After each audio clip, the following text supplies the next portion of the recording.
तो एक normal speed पे आज हम ड्राइव करेंगे और welcome to Ganga expressway दोस्तों।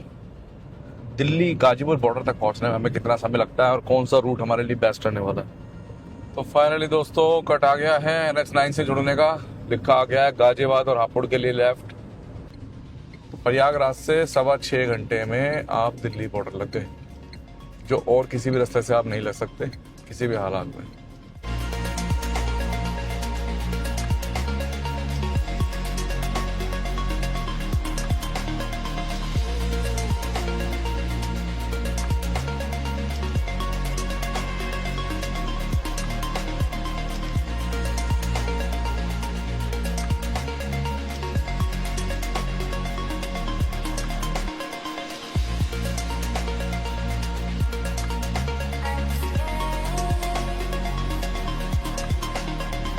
तो नमस्कार दोस्तों, एक बार फिर से स्वागत है आप सभी का हमारे चैनल मट्टू 2664 पे। भैया आशा करते हैं आप सब बहुत अच्छे से होंगे। तो लेफ्ट साइड में ये जा रहा है रास्ता प्रयागराज के लिए, वो देखिए लिखा हुआ सामने संगम 26 और प्रयागराज 21, और ये सीधा रास्ता जा रहा है आपका गंगा एक्सप्रेस वे के लिए। तो प्रयागराज वाली साइड से मैं चाय वाय पी के अपना 2 समोसे खा के आ गया हूँ और अब मैं आपको लेके चल रहा हूँ दिल्ली तक, ये दिखाने के लिए कि भैया दिल्ली तक इससे कैसे पहुंचा जाए प्रयागराज से और कितना समय लगता है एक्सप्रेस वे पर चढ़ने के बाद।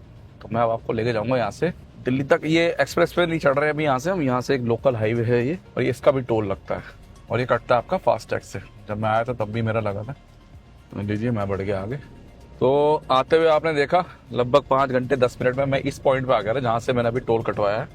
यहाँ पे 5:10 पे आ गया था। और अब जाते हुए और देखते हैं, क्योंकि अब जाते हुए रूट हमारा अलग है, क्योंकि आते हुए मैं मेरठ से बिजोली गांव होते हुए और तब मैं प्रयागराज आया था। अब जाते हुए मेरा सीधा दिल्ली जाऊंगा मैं, और दिल्ली के लिए मैं देखूंगा कौन से रूट से मैं दिल्ली के लिए एंटर करूं। मैं गढ़मुक्तेश्वर से करूं या मैं उससे पहले वाले कट से बुलंदशहर वाले कट से करूं, वो मैं आपको बताऊंगा। फिलहाल यहाँ पे जो समय हुआ है वो हो गया है ठीक 12:58। और देखते हैं एक्सप्रेस वे पे चढ़ने के बाद हमें कितना समय लगता है दिल्ली तक पहुंचने में। आज हम दिल्ली नापेंगे दोस्तों और गाजीपुर बॉर्डर पे जाके इस ब्लॉक को खत्म करेंगे। फिलहाल ये कानपुर रोड है, कानपुर फतेहपुर रोड, 196 किलोमीटर लिखा हुआ है, 4 लेन हाईवे। तो एंट्री वेंट्री दिखाऊंगा आपको कहाँ से एंट्री है आपकी गंगा एक्सप्रेस वे की, पूरी डिटेल दूंगा आपको मैं। फिलहाल बढ़ रहे हैं आगे गंगा एक्सप्रेस वे 500 मीटर, और यहाँ से ये कह रहा है गंगा एक्सप्रेस वे के लिए शायद। यहाँ से हो गए हम लेफ्ट गंगा एक्सप्रेस वे के लिए। तो काफी घूम के जा रहा है यहाँ से, तो भाई देखते हैं आपको दिखाते हैं।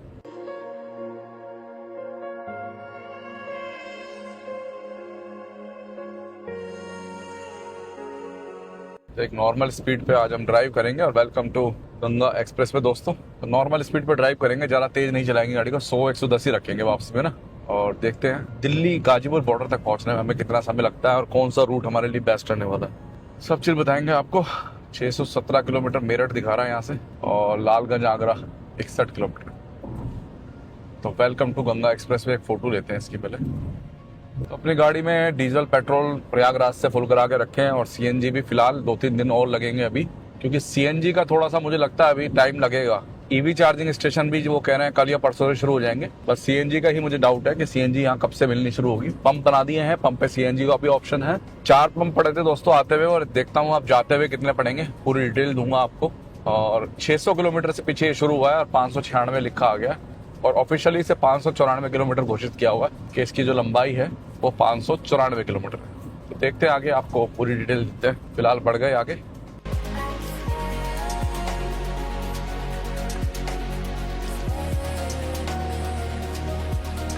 तो टोल प्लाजा आ गया दोस्तों। आपको जरा ये भी बताऊंगा इस पे ना बाइक और, तो दोस्तों इस पे बाइक वगैरह को भी अलाउ कर रखा है। तो एक बार एक फोटो खींच के जरूर आपको दिखा दूं, इससे आप लोगों को एक आइडिया हो जाए कि भैया इसमें 2 व्हीलर्स भी अलाउ हैं। ये मैं एक फोटो खींच रहा हूँ और यहाँ पे लगा दूंगा, इससे आपको अंदाजा हो जाए। और कार का इस पर कुछ प्रॉपर ढंग से लिखा हुआ नहीं है, मेरे को तो समझ में नहीं आ रहा 400-500 किलोमीटर का कितना टोल लेंगे ये, इस पर डिसाइड नहीं हुआ या क्या है, मान जाने। तो टोल प्लाजा फिलहाल आ गया है और एंट्री होगी खाली, मगर टोल अभी फ्री है।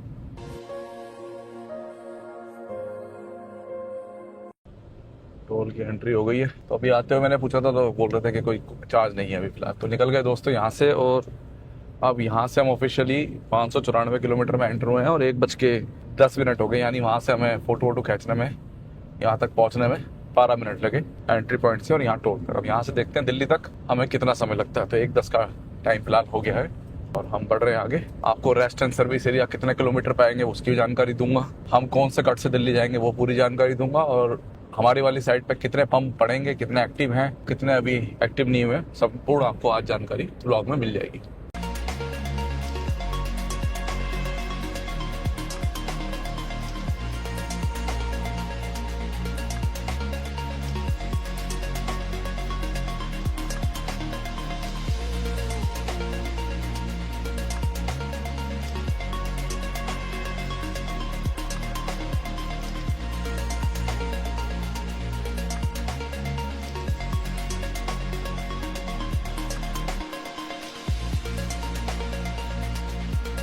तो ये सबसे बड़ा एक्सप्रेसवे है एक सिंगल जिसपे मैंने गाड़ी चलाई है।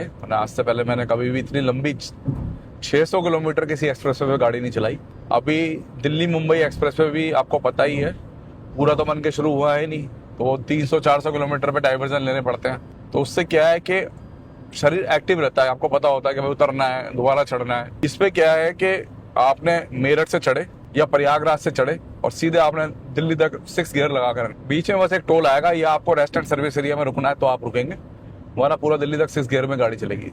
तो ये पहला एक्सपीरियंस था मेरा जब मैंने किसी ऐसे एक्सप्रेसवे में गाड़ी चलाई जहाँ गियर चेंज नहीं हुआ 400 किलोमीटर तक। वरना अभी दिल्ली कटरा एक्सप्रेसवे में भी 200 किलोमीटर का ही पैच स्टार्ट हुआ है, आप जानते ही हैं। तो बढ़ रहे हैं आगे और आगे देखते हैं भैया कहाँ कहाँ रेस्ट एंड सर्विस एरिया खुले हुए हैं। जाते हुए आते हुए तो पता है हमें, जाते हुए और देखते हैं और आपको बताते हैं।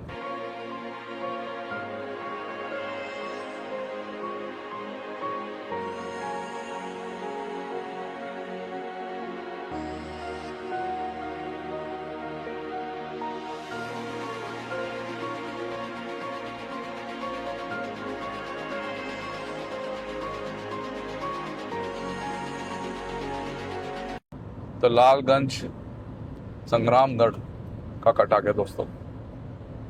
तो इस एक्सप्रेसवे के बनने से जो प्रयागराज है ना, बिल्कुल लग ही नहीं रहा कि मैं होकर वापस जा रहा हूँ। तो एक अजीब सी मतलब बात है तो कि 1 बजे हम वापस भी निकल गए प्रयागराज से दिल्ली के लिए और हमने लगभग 44 किलोमीटर से एक्सप्रेसवे के कवर भी कर लिए।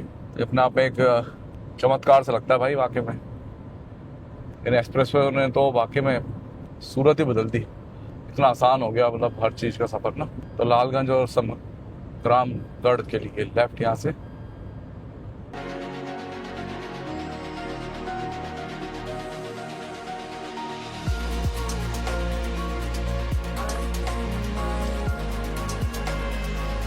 पहला रेस्ट एंड सर्विस एरिया आ गया दोस्तों 543 किलोमीटर पे।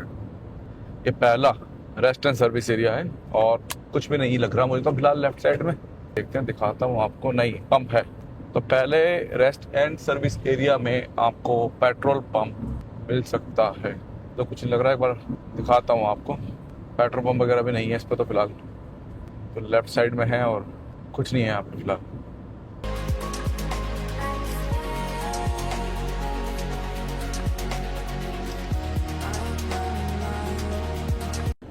तो मेरठ बचा है दोस्तों 529 किलोमीटर, उन्नाव बचा है 108 और लालगंज 42 किलोमीटर है। तो दिल्ली का बोर्ड अभी तक इस पे नहीं आया कि भाई दिल्ली इतने किलोमीटर है। 519 से निकल रहे हैं फिलहाल हम और कोई भी दिल्ली का बोर्ड अभी फिलहाल इस पे नहीं आया।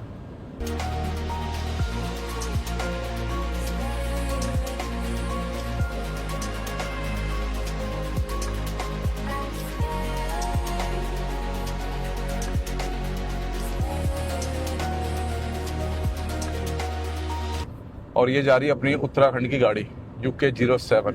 ये देहरादून का नंबर लग रहा है मुझे। तो बहुत कम समय में आप इससे अपना सफ़र तय कर सकते हैं। जिन्हें उत्तराखंड जाना है वो भी, जिन्हें दिल्ली जाना है वो भी, जिन्हें नोएडा जाना है वो भी।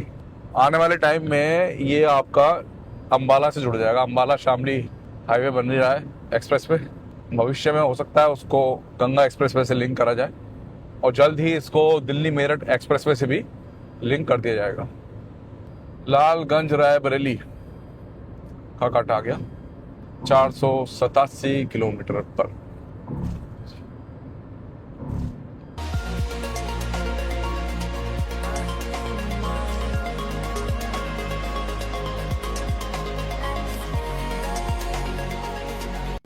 तो रेस्ट एंड सर्विस एरिया आ गया और बीपीसीएल का इस पे पेट्रोल पंप भी एक्टिव है।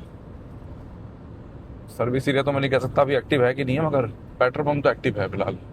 बस पंगा वही है ऑनलाइन पेमेंट का। दिखाता हूँ आपको, ये 480 पे आया दोस्तों, आप देख सकते हो 480 पे। और अभी काम चल रहा है पीछे, मतलब वॉशरूम वगैरह की फैसिलिटी अभी 1-2 दिन लग जाएंगे, काम चल रहा है। अगर ये है कि आपको पेट्रोल डीजल मिल जाएगा, थोड़ा बहुत कैश कैरी कर सकते हैं आप अगर आजकल में आना चाहते हैं तो अच्छा रहेगा।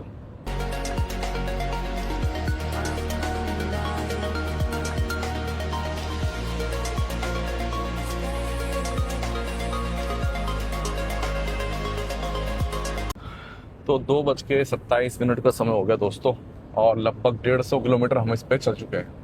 टाइमिंग की बात करें तो 1 घंटा 29 मिनट हुआ है हमें। हमने 150 किलोमीटर का अपना सफ़र इस पे तय कर लिया है। 450 का बोर्ड जा रहा है और 2-3 किलोमीटर हम पहले से आए थे, तो लगभग 155-56 किलोमीटर हमने बड़े आराम से इस पे सफ़र कर लिया है। एवरेज स्पीड जो भी आ रहा है दोस्तों 105-102 का ही आ रहा है और मैं चल भी आराम से रहा हूँ बहुत ना।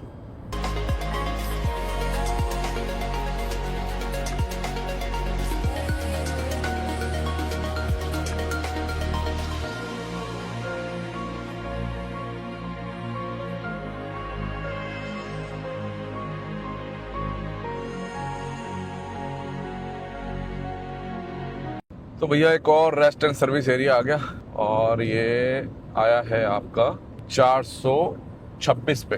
पहले वाले का तो भूल गया मैं कितने में था, ये 426 पे आया है। आते हुए जो चालू थे रेस्ट एंड सर्विस एरिया, बोला जो चालू हालत में लग रहे थे वो 4 थे। 3 पे पंप स्टार्ट थे मगर कैश में, 1 पे पंप स्टार्ट नहीं था और वॉशरूम किसी में भी स्टार्ट नहीं था। यहाँ भी कुछ नहीं है अभी। राइट साइड वाले पे पंप है, तो इस राइट साइड वाले से मैंने डीजल लिया था। आप चाहें तो इस राइट साइड वाले पे जाके डीजल ले सकते हैं, बस इसमें कैश पे डीजल मिला था मुझे। तो जिन मेरे भाइयों को कानपुर से दिल्ली जाना है या मेरठ जाना है, उन मेरे भाइयों को मैं कहना चाहूँगा कि आप लोग भी वाया गंगा एक्सप्रेस पे ही आएँ और जाएँ, क्योंकि मुझे सुबह 4 घंटे में 5 मिनट कम लगे थे इस पॉइंट तक आने में। मैं यहाँ पहुँच गया था 4 घंटे 5 मिनट पहले मेरठ से। मेरठ मतलब जहाँ से ये स्टार्ट हुआ था, तो लेफ्ट में गया कानपुर का रास्ता, तो यहाँ से आपको 4-4.25 घंटे लगने वाले इस एक्सप्रेस वे के खत्म होने तक। फिर वहाँ से आप मेरठ जाएं या दिल्ली जाएं, बहुत कम समय पहुँच जाएंगे। नेशनल हाईवे से बेटर है ये, समय बहुत बचाता है। डीजल पेट्रोल बचाए ना बचाए, समय बहुत बचाएगा आपका। अगर आप 100 पे चलोगे तो आपकी गाड़ी अच्छी माइलेज भी दे देगी, मगर क्योंकि हम 120, 110, 105, 115 मतलब हम कोई फिक्स स्पीड पे नहीं चल रहे, तो इसलिए माइलेज हमारी गाड़ी कम निकाल रही है। तो कानपुर वाले भी मेरे भाई इससे बड़े आराम से जा सकते हैं। अब आगे आएगा दोस्तों लखनऊ का इंटरचेंज, कन्नौज 99 और मेरठ 429।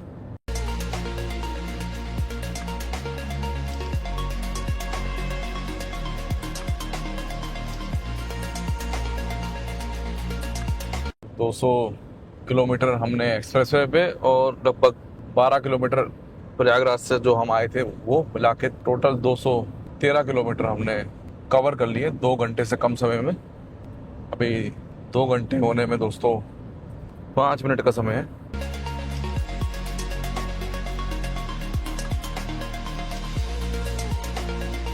तो भैया लखनऊ वाला इंटरचेंज आ गया, जहाँ से करके आप लखनऊ जा सकते हैं और लखनऊ से आते वक्त भी आप इसी इंटरचेंज से सीधा मेरठ और दिल्ली भी जा सकते हैं।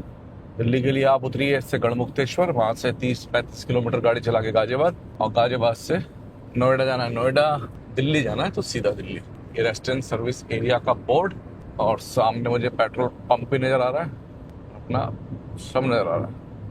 तो इंटरचेंज बहुत बड़ा है इसका ना, थोड़ा घूम फिर के जाना पड़ता है आपको थोड़ा सा।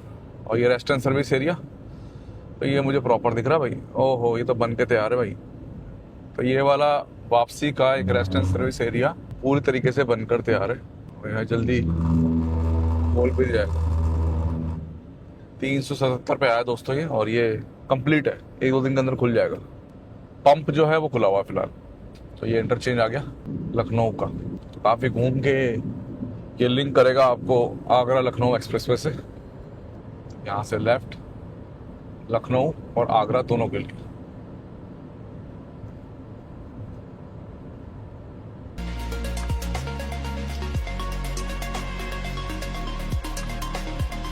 दिल्ली से लखनऊ के लिए मुझे तो भाई अभी भी यही बेस्ट ऑप्शन लग रहा है। ज़रा फेरबदल नहीं कर रहे हैं आपको, आप इसी से आओ।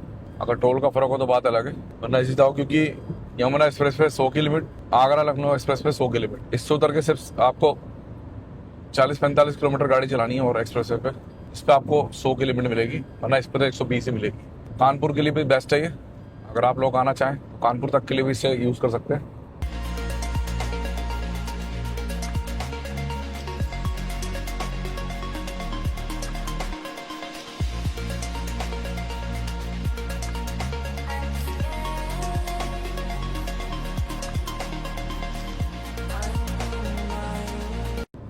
दोस्तों हरदोई और बिलग्राम का कट आ गया है 330 किलोमीटर पे, और यहाँ से लेफ्ट होके हम जुड़ जाएंगे NS 330D 330D से 330T। और आगे आ रहा है रेस्टोरेंट सर्विस एरिया भी। तब तक हमने पीछे देखा 2 रेस्टोरेंट सर्विस एरिया जो थे उनमें पेट्रोल पंप एक्टिव थे। अब इस वाले में और देखते हैं, ये आ रहा है आपका लगभग 327 या 26 पे आएगा। इस पर और देखते हैं।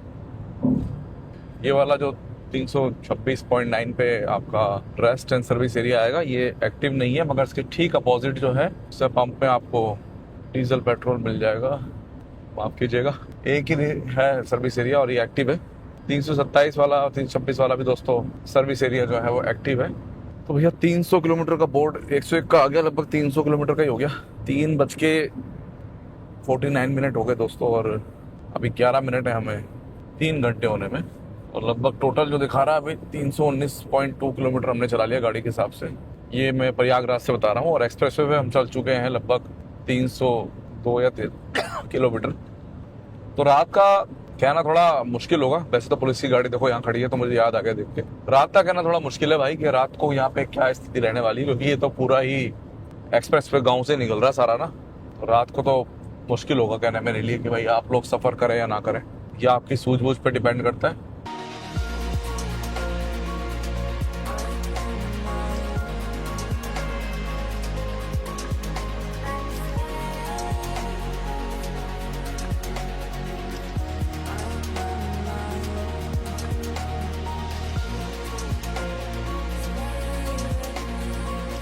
दोस्तों हरदोई और फर्रुखाबाद का कट आ गया।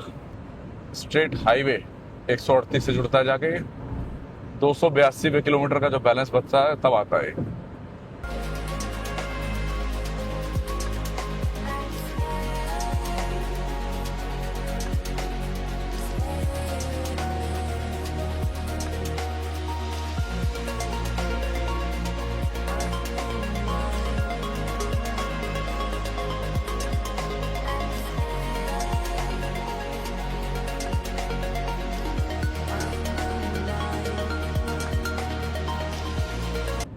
तो भैया 257 किलोमीटर पे आ गया है आपका शाहजहानपुर और जलालाबाद का कट।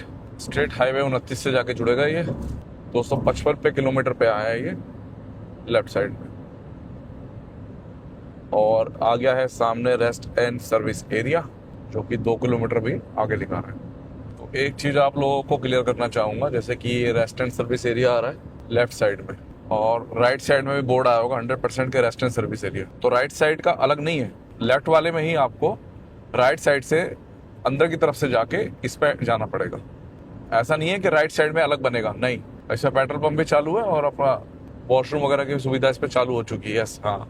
तो इस पे ही, उधर से भी आपको इस पे ही आना है और इधर से आपको इस पे उतरना है। तो मैं ये क्लियर कर दूं, मुझे लगा कि दोनों साइड अलग अलग बनेंगे, इसलिए वहां से बोर्ड आ रहे। नहीं, दोनों साइड अलग नहीं बनेंगे। एक साइड ही रेस्टोरेंट सर्विस एरिया बना हुआ है और दोनों तरफ से उसे कनेक्ट कर रखा है। तो ये मैं क्लियर कर दूं आपको ना।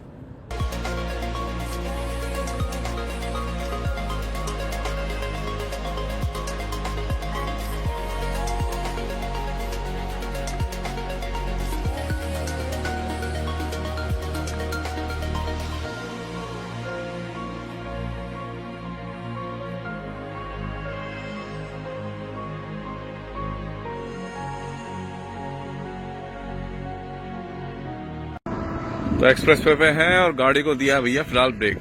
बाइक वगैरह अलाउ है इस पे। और ये कुछ नज़ारा है यहाँ का। गाड़ियाँ बहुत तेज़ी से जा रही हैं। मैंने कहा ब्रेक लिया जाए 10-1 मिनट का। लगातार चल रहे थे ये खड़ी गाड़ी। तो एक ब्रेक लिया दोस्तों, जिसमें शीशा साफ किया सबसे पहले, फिर गाड़ी की चारों तरफ चेक करा। बढ़ गया आगे, लगभग 5-7 मिनट का ब्रेक था। अब गाड़ी की स्पीड थोड़ी सी कम रखूंगा मैं, कि लगातार मैं गाड़ी को 100+ चलाता ला रहा हूँ और हाई स्पीड पे चला रहे हूँ, तो उसको रेस्ट देने के लिए थोड़ा सा स्लो स्पीड पे कर लूँ। मैं इसे 100 लेके चलूँगा लगभग 10-12 किलोमीटर।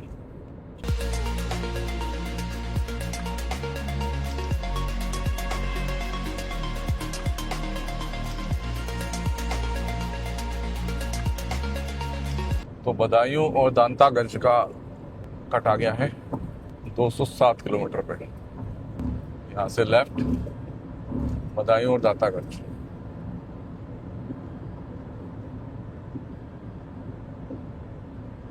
तो 201 का बोर्ड आ गया साइड में और 4:52 का टाइम हो गया, यानी हमें अभी 4 घंटे नहीं हुए और हमने 400 किलोमीटर इस पे सफ़र कर लिया है।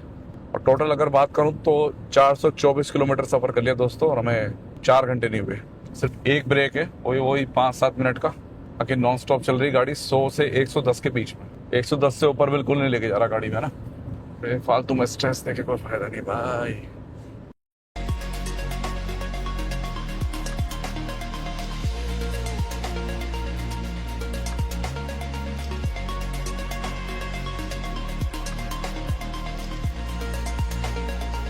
तो बरेली और बदायूं का कट आ गया दोस्तों।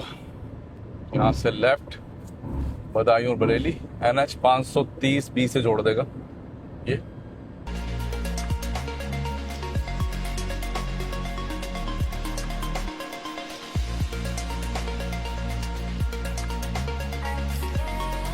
चंदोसी का कट आ गया दोस्तों। चंदोसी और रेस्टोरेंट सर्विस एरिया भी आ गया।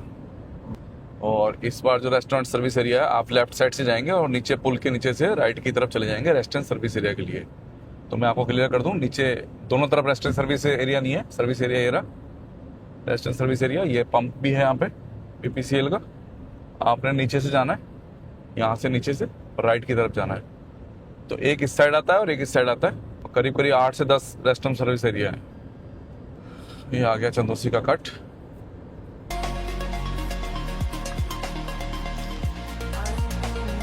तो 5:17 हो गए दोस्तों, और हमें जो टाइम हो गया है वो 4 घंटे 19 मिनट हो गए। इसमें हमने पूरे प्रयागराज से 472 किलोमीटर कवर किए हैं इन 4 घंटे 19 मिनट में। और एक्सप्रेस वे के कवर कर लिए दोस्तों करीब 445 किलोमीटर। तो एक्सप्रेस वे में हम 12 मिनट बाद चढ़े थे। जब प्रयागराज से चले थे उसके ठीक 12 मिनट बाद हम एक्सप्रेस वे चढ़े थे।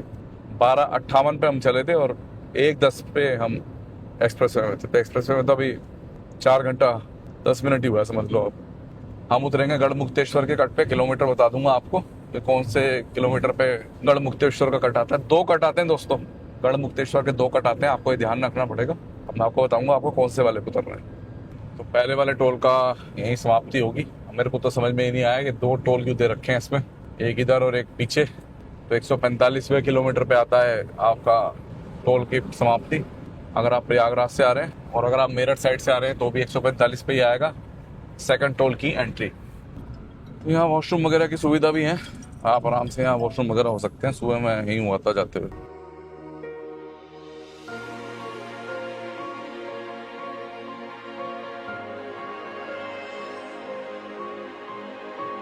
तो लीजिए फाइनल टोल आ गया। यहाँ पे आपकी एंट्री होते हुए ना, मतलब कोई बैरिकेड नहीं है, आप फास्ट टोल से निकल जाओगे। वहाँ पे ऑटोमेटिकली एंट्री हो जाएगी आपकी। अगर जो पीछे था उसमें बैरिकेड था तो वहाँ पे वो एंट्री बाकायदा करता है जब आप प्रयागराज से एंटर होते हो। ऐसे ही मेरठ साइड से भी जो एंट्री है वो विदाउट बैरियर है।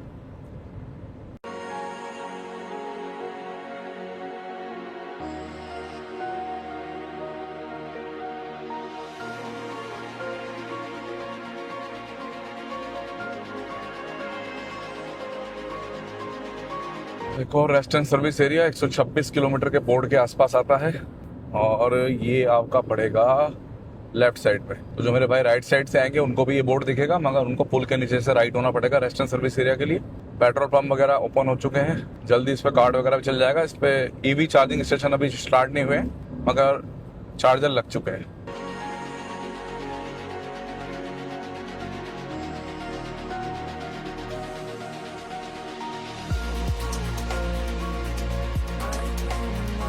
तो 106.4 का बोर्ड आ गया दोस्तों, और हमें सिर्फ इस पे अब 70 किलोमीटर और चलना है। उसके बाद गढ़मुक्तेश्वर वाला कट आ जाएगा और हम उससे हो जाएंगे लेफ्ट। हापुड़ पे लगवा होते हुए हम पहुंचेंगे गाजियाबाद, और गाजियाबाद से फिर हम दिल्ली की तरफ निकल जाएंगे। 500 किलोमीटर के आसपास हमने गाड़ी इस पे चला ली है, और प्रयागराज से 524, और अभी 5:45 ही हुए हैं, यानी 5 घंटे भी अभी पूरे नहीं हुए हमें। तो इतना फायदा होता है देखो एक्सप्रेस वे बनने से, कितना बेनिफिट होता है।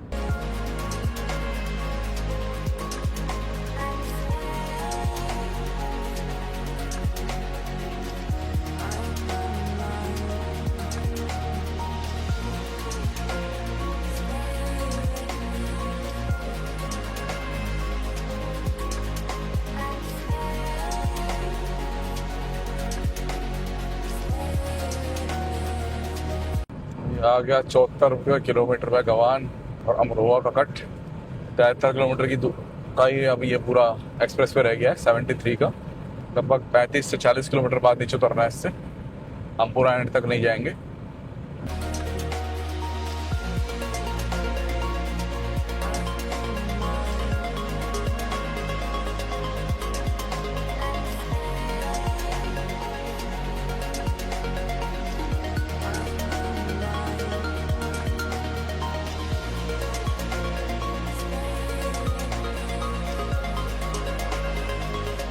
तो बुलंदशहर और सरसावा का कट आ गया दोस्तों, और सिर्फ 56 किलोमीटर का ट्रैक रह गया है, आप देख सकते हैं। तो ये कट भी था, इससे हम दिल्ली जा सकते हैं, मगर इससे हमें नहीं जाना, ये स्लो रहेगा।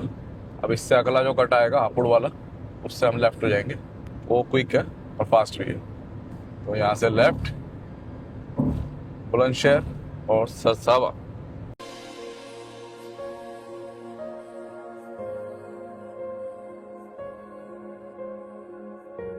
तो दोस्तों 6:18 का टाइम हो गया है, और 12:58 पे हम चले थे आउटर से प्रयागराज के।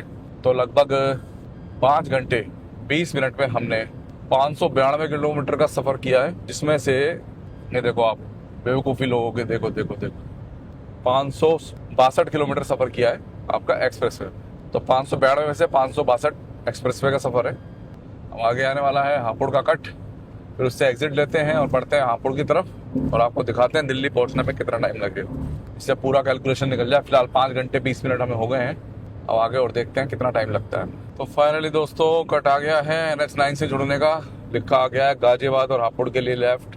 पहुंच गए उस कट पे, और यहाँ तक पहुँचने में हमें समय लग गया लगभग 5 घंटे 23 मिनट। प्रयागराज से मुश्किल से यहाँ से 20 मिनट का रास्ता हो रहा है, और मेरठ पहुँच जाएंगे दोस्तों। और वहाँ से जब दिल्ली मेरठ एक्सप्रेसवे का इंटरचेंज शुरू हो जाएगा ना, कनेक्टिविटी शुरू हो जाएगी, तो फिर इस पे से आपको हापुड़ की तरफ जाने की जरूरत नहीं है, आप सीधे जाओ और वापस आओ, वो ज़्यादा बेटर है। तो लिखिए मेरठ, मुजफ्फरनगर, हरिद्वार के लिए सीधा, और हम हो जाएंगे यहाँ से लेफ्ट हापुड़ के लिए। बहुत अच्छा सफर रहा, बहुत कम समय में हमने तय करा। अब थोड़ी सी दिक्कत होगी, लगातार 120 पे चलने के बाद गाड़ी को 80 की स्पीड पे लेके चलना ना, थोड़ा सा अजीब लगता है।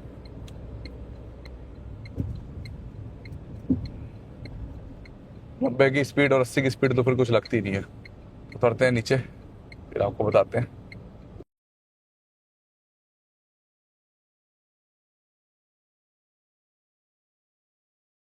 यहाँ पे टोल पे हो रही है कोई दिक्कत, क्योंकि पैसे तो अभी कट नहीं रहे। अरे ओपन नहीं हो रहा प्रॉपर तरीके से। ऑटोमेटिक हो रहा भैया, मैनुअल हो रहा है? टाइम लग रहा है। अभी पैसे तो नहीं कट रहे ना? कब तक नहीं कटेंगे? तो भैया 7-8 दिन भाई कह रहा है, अभी पैसे नहीं कटेंगे। चलो अच्छी बात है, जब तक फायदा उठा सकते उठाओ भाई।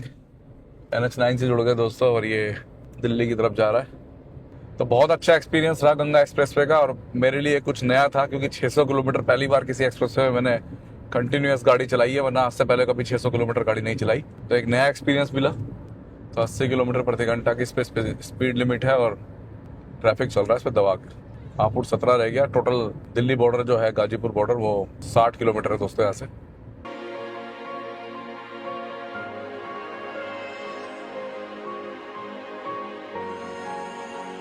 तो यह टोल पड़ता है हापुड़ क्रॉस करते ही पिलखवे के बाद।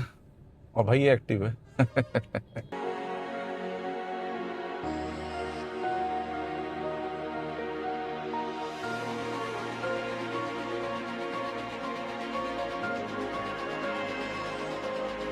कि दिल्ली पहुंचने वाला हूँ, मगर फ्यूल नहीं मिला मुझे कहीं भी। हापुड़ से उतरने के बाद आइसर का पंप मिला था, उसके लिए भी फ्लाईओवर के नीचे से जाना पड़ रहा था, मैं गया नहीं उसमें।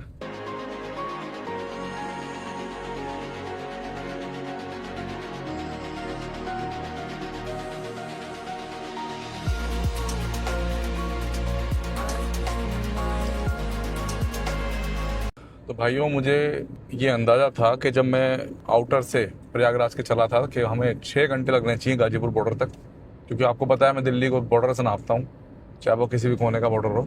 और हम पहुँचे हैं 7:17 हो गए, 1 मिनट और जोड़ दो तो 6 घंटे 20 मिनट में पहुँचे। वो भी उस टाइम पे जब ऑफिस टाइम छूटा है। तो ये जो ट्रैफिक स्लो चल रहा है, ये ऑफिस टाइम की वजह चल रहा है। और लीजिए, यहाँ से एग्जिट हो गई हमारी गाजीपुर बॉर्डर के लिए।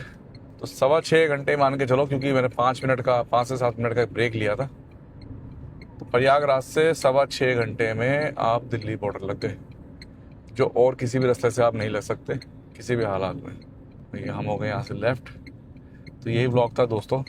अगर रास्ते की बात की जाए ना, तो एक सिंगल गड्ढा नहीं है पूरे एक्सप्रेसवे में। एक सिंगल गड्ढा जिसको मैं कहूँ कि यहाँ पे गाड़ी जम करी।